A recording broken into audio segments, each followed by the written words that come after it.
Hello tout le monde, j'espère que vous allez bien. Je suis Maï Chaplin, je suis démonstratrice Stampin' Up en Corrèze depuis 5 ans et je suis très contente de vous retrouver aujourd'hui sur ma chaîne YouTube pour parler d'un produit, la brosse Estompe.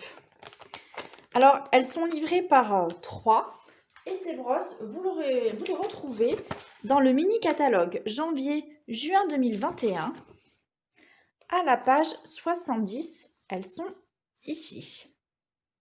Aujourd'hui, j'ai décidé de vous donner mon avis sur ces brosses, vous expliquer un petit peu les avantages qu'elles ont. Pour moi, elles sont surtout des avantages, comment on peut les utiliser, et enfin, on créera ensemble une carte avec.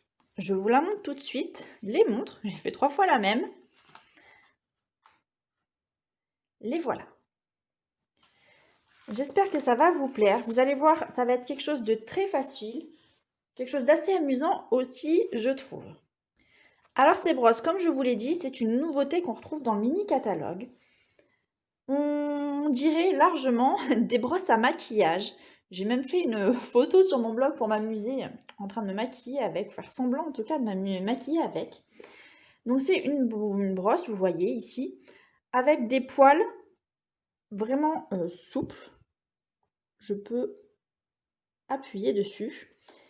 Mais surtout, des poils très denses, j'ai envie de vous dire. Regardez tout ce qu'on peut trouver.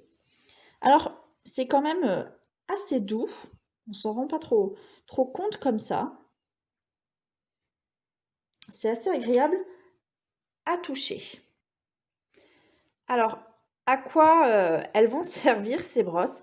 Elles vont permettre de mélanger et estomper les encres et les couleurs. Ça va permettre de créer un fond et de fondre ou mélanger les couleurs entre elles. Alors, vous allez me dire, ok, mais je peux très bien faire ça avec d'autres matériels. C'est pas faux.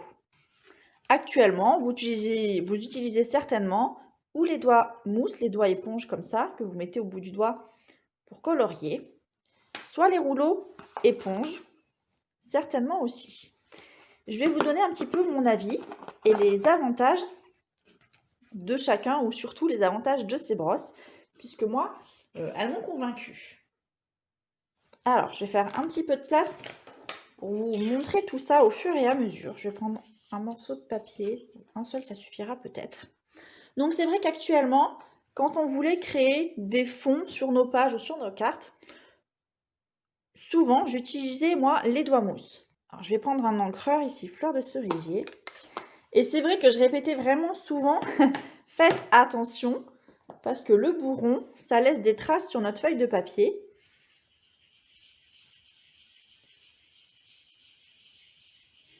Donc vous voyez là le doigt mousse, je veux ancrer, je fais des cercles.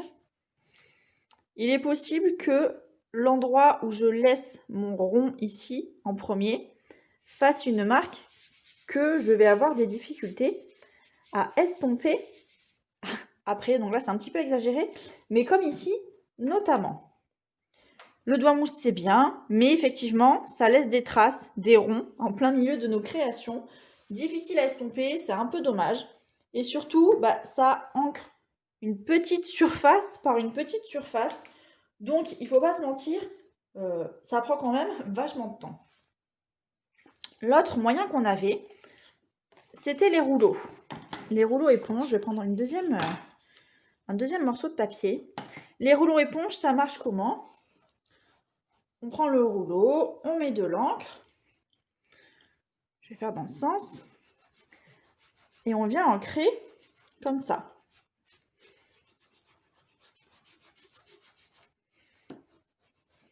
Donc là, à la limite, c'est un peu plus rapide, on a moins de traces. Voilà, on peut aussi créer un dégradé si on ajoute plus de couleurs à un endroit plutôt qu'un autre. On peut mélanger les couleurs, ça, il n'y a pas de souci. L'inconvénient, j'ai envie de dire, c'est que on va faire des bandes. On ne peut pas faire des ronds comme on faisait ici au-dessus, là ou là. On va surtout ici dessiner en ligne.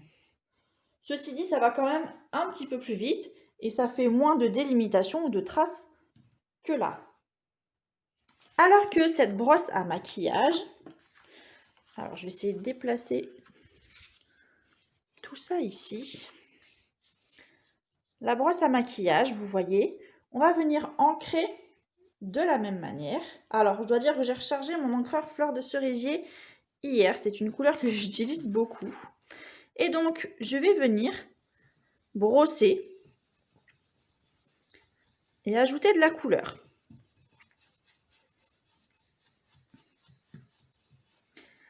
Donc là, vous voyez, les traces ou les à-coups, il y en a beaucoup moins. Alors après, tout dépend de la quantité d'encre que je mets sur mon pinceau.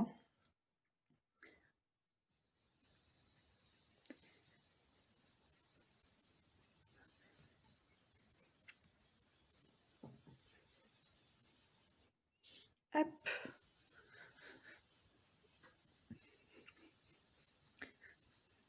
Et là, je vais quand même assez vite, peut-être plus vite que le rouleau.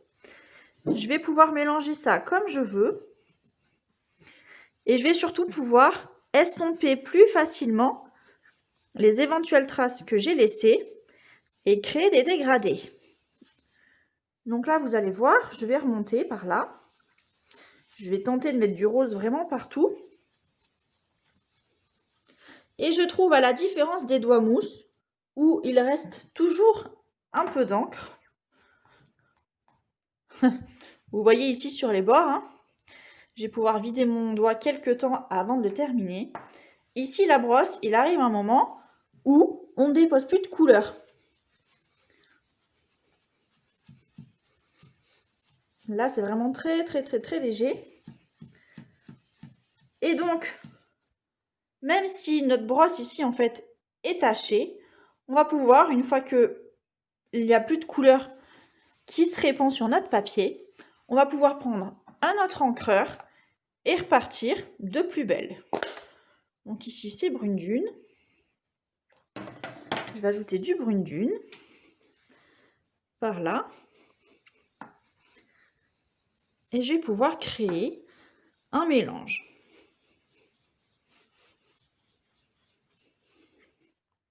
Vous voyez ici.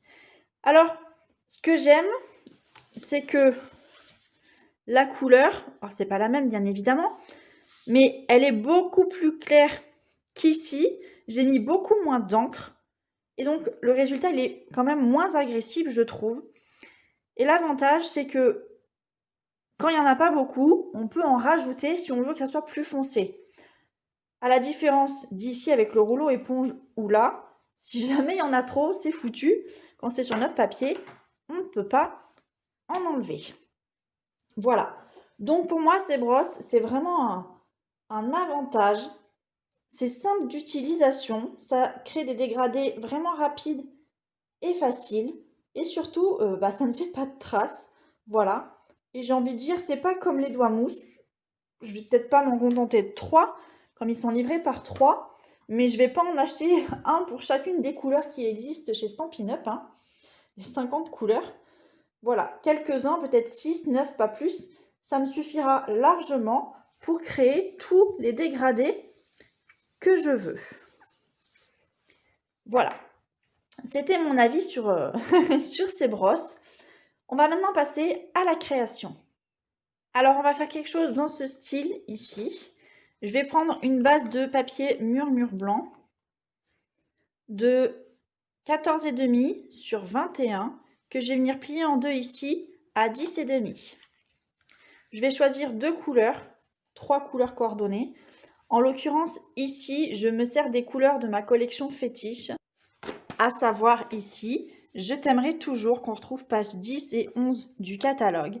Et donc, on va retrouver Fleur de cerisier, Rose rococo, Sable du Sahara et Noir nu. Donc, je vais rester dans les 3 premières couleurs. Le noir, ça va être quand même foncé et un peu difficile à estomper ou étendre. Pas trop d'intérêt pour moi. Tac, je ne sais pas trop du coup. Je vais recommencer, je pense, dans les tons de fleurs de cerisier. Et donc, je vais prendre un morceau de papier de couleur, ici pour mater ma carte, de 10 sur 14 cm. Puis un morceau de papier murmure blanc, ici, sur le dessus, qu'on va venir teinter de 9,5 sur 13,5 cm. Alors, j'ai pris ici mes 3 morceaux de papier et je vais ancrer celui-là en sable du Sahara. Je ne vais pas mettre du rose sur rose, sinon ça ne va pas ressortir comme il faut. Ce sera un petit peu dommage. Alors, voilà mon encreur. Je vérifie quand même que j'ai plus de rose. Donc, on est parti. Alors, sable du Sahara, c'est une couleur, il faut quand même bien le dire. Faut pas que vous soyez quelque part étonné du résultat. Très clair. On est beaucoup plus clair que le brune dune. Et c'est ce qui fait qu'on peut avoir l'impression qu'en fait, on n'encre rien. Je ne sais même pas si vous voyez une délimitation ou pas. Alors que si, hein, on encre bien quelque chose. Mais effectivement, c'est pas la couleur qui se voit le plus. Ceci dit, j'avais envie de rester dans la collection, rester dans ces mêmes couleurs. Donc ça me va comme ça.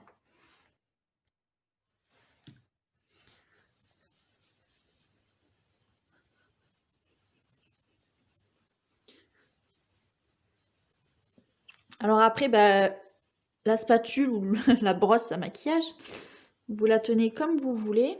Je vais écarter ça. Ça change pas grand chose.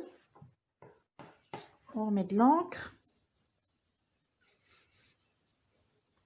Et vous voyez ce que je vous disais tout à l'heure, l'avantage, c'est que on commence, il n'y en a pas beaucoup, et que c'est donc très simple de venir en rajouter, alors que en enlever, c'est quand même quelque chose de bien plus compliqué.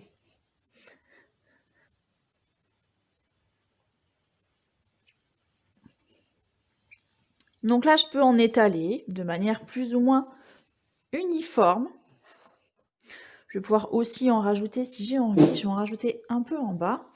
J'ai envie que le bas soit quand même plus foncé que le reste de ma carte. C'est ce qui fait que vous allez pouvoir créer des dégradés rapides et faciles. Je vais finir par là, sur le côté.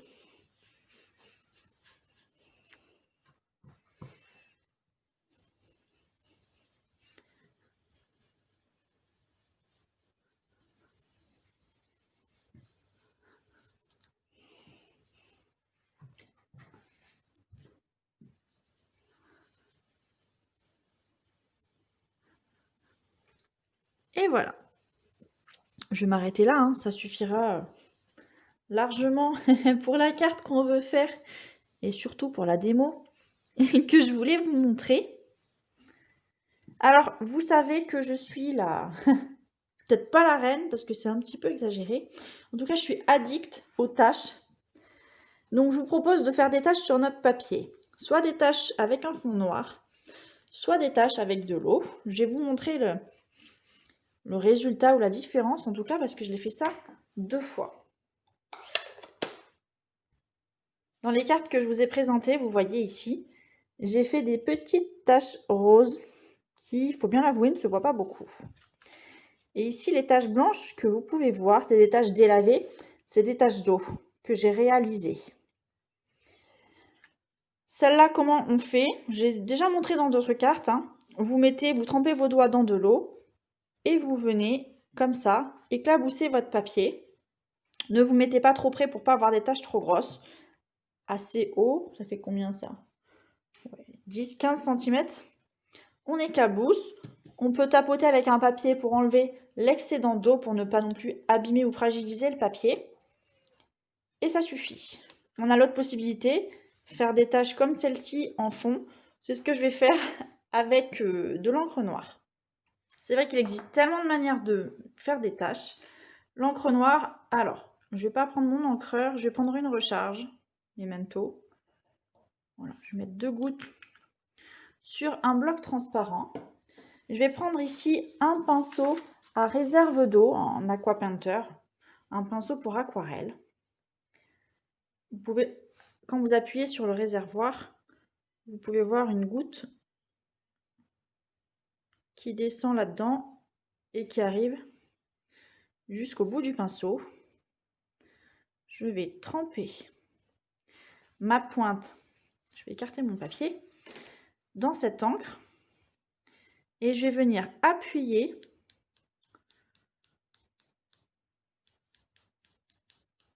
comme si je voulais faire, hop, sortir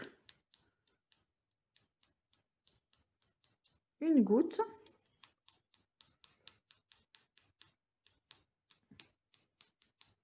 C'est vraiment pour le fun parce que j'aime les taches, hein. Et en fait, une fois que vous avez appuyé, que la goutte est quasiment sur le bout de votre pinceau, c'est plus la peine d'appuyer. En venant tapoter comme ça, en fait, c'est la goutte qui est coincée au bout et mélangée avec l'encre noire qui va venir s'étaler un petit peu partout sur notre projet. Alors, si vous n'êtes pas patient et que les tâches ne se font pas assez vite, eh bien, rajoutez un peu d'encre, rajoutez un peu d'eau sur votre pointe et refaites quelques tâches. Comme ça suffira. C'était pour le fun parce que les tâches, ça me manquait. On est bon pour la suite. Pour le reste de ma carte, comme ici, je vais utiliser les poinçons qui vont avec ce set de tampons. Ce sont les poinçons décor de pissenlit. Et je vais découper 4 fois le pissenlit dans du papier métallisé, du papier blanc pour que ça ressorte un peu, et du papier de couleur coordonné à ma création. Donc je vais rester dans le rose rococo ou fleur de cerisier. Voilà, fleur de cerisier par exemple. Donc j'en ai coupé un blanc, un fleur de cerisier, pas celui-là parce que je me suis amusée à le colorier avec des doigts mousse, et 2 métallisés, et je reviens. Je les ai découpés, je vais positionner ça à peu près comme ça. À peu près. Et je vais venir les coller. Alors je vais commencer par celui du bas. Alors l'inconvénient, hein, c'est que c'est vraiment très très fin. On pourrait utiliser les feuilles d'adhésif pour les coller plus facilement. On peut aussi prendre son mal en patience. Hop. Bon, c'est ce que je vais faire. Alors ne vous inquiétez pas pour la longueur ici de la tige. On viendra la recouper à la fin. En voilà une. Je vais commencer par couper d'abord, coller pardon, toutes les tiges métallisées.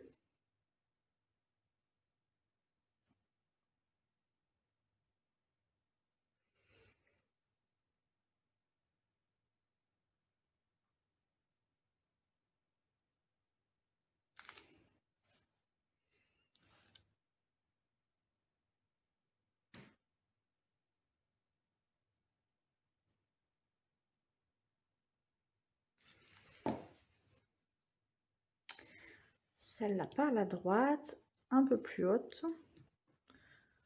Voilà. Et il va me rester la fleur de cerisier et la blanche. Je vais mettre la blanche. Moi, je fais un petit peu comme les autres, hein, Des fois, copier, c'est bien. Surtout quand on a fait une fois quelque chose qui nous plaît. Je sais pas vous, mais moi, je suis du genre à le reproduire. Quand je fais une carte que j'aime bien, bon, j'aime bien faire plusieurs fois la même. Dans d'autres couleurs ou un poil différent. Mais j'aime bien quand même. Histoire d'en garder une trace pour moi et d'offrir les autres. Je suis sûre que je ne suis pas la seule à faire ça. Des fois, il y a des créations que j'aime tellement. Bah, c'est vrai que j'ai du mal aussi à les offrir. C'est pas dramatique, je pense, hein. Ni égoïste. C'est juste que je suis fière de moi. Alors, vous savez, c'est la célébration jusqu'au 28 février 2021.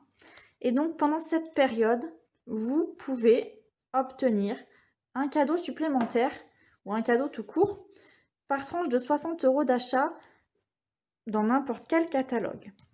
Ce cadeau de 60 €, enfin ce cadeau par tranche de 60 €, vous le choisissez dans le catalogue dédié. Et vous pouvez obtenir ainsi des sets de tampons, du papier à motifs. Il y a plein de très jolies choses qui sauront vous inspirer et vous faire plaisir. C'est peut-être l'occasion d'investir ou de pousser, peut-être il vous manque aussi un tube de colle ou quelque chose comme ça pour atteindre les 60 €. Peut-être le moment de penser à vous. Hop. Et de vous faire plaisir. Alors j'ai collé tout ça. Je vais tourner ma carte. Je coupe l'excédent. Et je vais pouvoir passer au montage.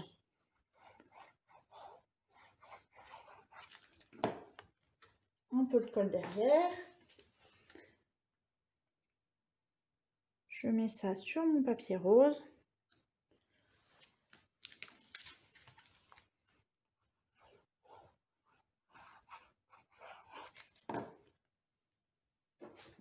Et ensuite, la dernière étape, là-dessus.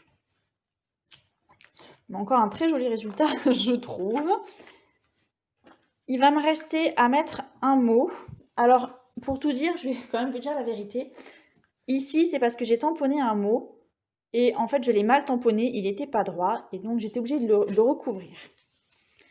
Là, bon, ça m'a plu.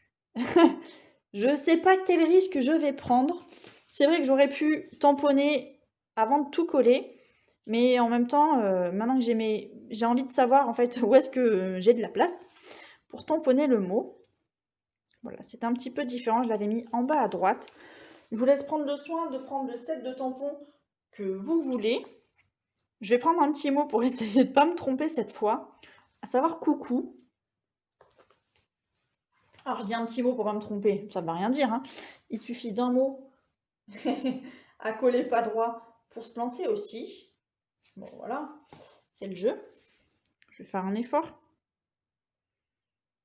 C'est surtout coller droit en fait, hein, ma difficulté. Et voilà. Et donc ce mot, je vais le tamponner alors dans une couleur foncée parce que j'aimerais que ça se voit. Peut-être pas en noir. Voilà, je vais faire un sable du Sahara. Je vais le tamponner ici en bas. Allez, ça suffira comme ça. Et notre carte est terminée. Voilà.